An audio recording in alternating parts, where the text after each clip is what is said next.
हम अक्सर सुनते हैं कि पवित्र नदियों में स्नान करने से पाप धुल जाते हैं। पर क्या ये कहानी इतनी सी है या फिर इसका कोई गहरा मतलब है?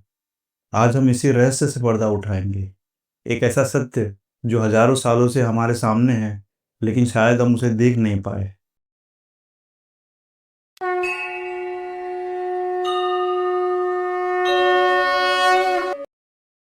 यही बात तो हम सबने बचपन में सुनी है ना, कि जाओ गंगा में डुबकी लगा लो और सारे पाप खत्म।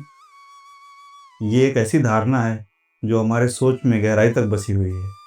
लेकिन चलिए आज इसी धारणा को थोड़ा कुरेदते हैं। जरा सोचें, क्या हो अगर इन नदियों का असली मकसद हमारे शरीर की मैल धोना नहीं, बल्कि हमारे अंदर की चेतना को बदलना हो। ये एक ऐसी शुद्धि है जो बाहर नहीं, भीतर वाली है, हमारी सोच में है, हमारे मन में है। तो चलिए इसी रहस्यमय सवाल के साथ अपना सफ़र शुरू करते हैं। ये एक खोज है उस प्राचीन ज्ञान की जो नदियों को सिर्फ पानी का बहाव नहीं, बल्कि कुछ और ही मानती थी। इस राज को समझने के लिए हमें सबसे पहले यह जानना होगा कि हमारे पूर्वज, हमारे ऋषि मुनि नदी को किस नज़र से देखते थे। उनकी सोच बिल्कुल अलग थी। सनातन धर्म में गंगा, यमुना, सरस्वती ये सिर्फ नदियाँ नहीं हैं, इन्हें माँ कहा गया है, देवी माना गया है, पूजा गया है। पर क्यों? क्या यह सिर्फ अंधविश्वास था या इसके पीछे कोई गहरा विज्ञान छुपा है? आज हम पानी को H2O के फार्मूले से जानते हैं, लेकिन प्राचीन ज्ञान कहता है कि नदी सिर्फ H2O नहीं, ये एक जीती जागती ऊर्जा का प्रवाह है। ये एक ऐसी शक्ति है जिसमें एक खास तरह का कंपन है, एक वाइब्रेशन है। और जानते हैं कि ये वही खास कंपन है जो किसी इंसान के संपर्क में आता है तो उसके शरीर, मन और यहाँ तक कि वह उसकी आत्मा पर भी असर डालता है। ये सिर्फ कोई कही सुनी बात नहीं, बल्कि ऊर्जा का एक विज्ञान है। तो ठीक है, नदियों में ऊर्जा है, एक कंपन है, पर ये काम कैसे करता है? और ये पाप धोने वाली बात का इस ऊर्जा से क्या लेना देना है? चलिए अब इसे समझते हैं।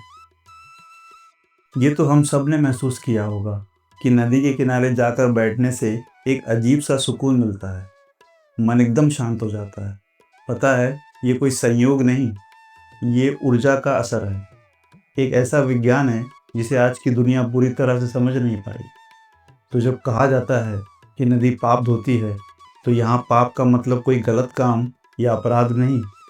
प्राचीन ज्ञान के अनुसार पाप एक अवस्था है, एक नेगेटिव एनर्जी है, अज्ञानता और अहंकार से भरे होने की अवस्था है।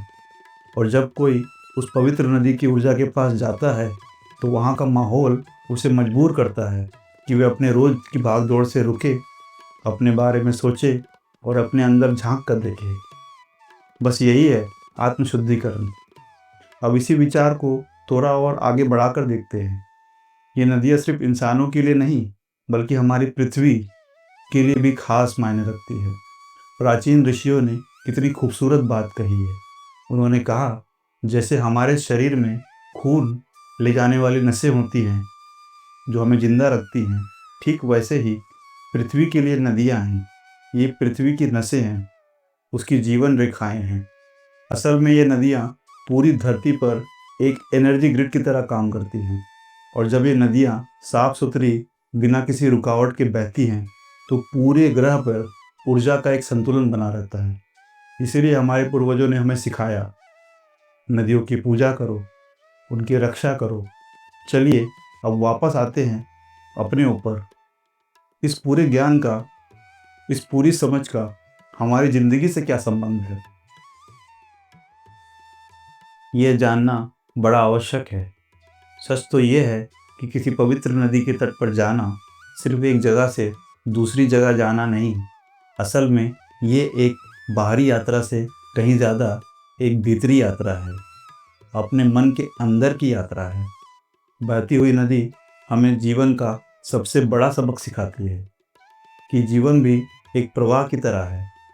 इसका स्वभाव ही चलते रहना है और असली उद्देश्य इस सफ़र में हर पल खुद को बेहतर बनाना है, अपनी चेतना को शुद्ध करते रहना है। तो अगली बार जब किसी पवित्र नदी के तट पर जाना हो, तो सिर्फ एक डुबकी लगाकर वापस मत आना। कुछ पल रुकना, शांत बैठकर सोचना, उस जगह की ऊर्जा को महसूस करना और उसे अपने अंदर उतारना, और फिर खुद से एक सवाल जरूर पूछना, क्या वो पानी का सिर्फ एक बहाव है, या ये नदी वाकई में हमको भीतर से बदलने आई है? जरा सोचिएगा। आपको ये वीडियो कैसी लगी, कमेंट्स में अवश्य लिखें। हमारे चैनल को सब्सक्राइब अवश्य करें, क्योंकि हम सनातन धर्म की जड़ों से जुड़ी हुई ऐसी ही कहानियाँ यहाँ पर प्रस्तुत करेंगे। ईश्वर आपका कल्याण करे। जय गंगा मैया।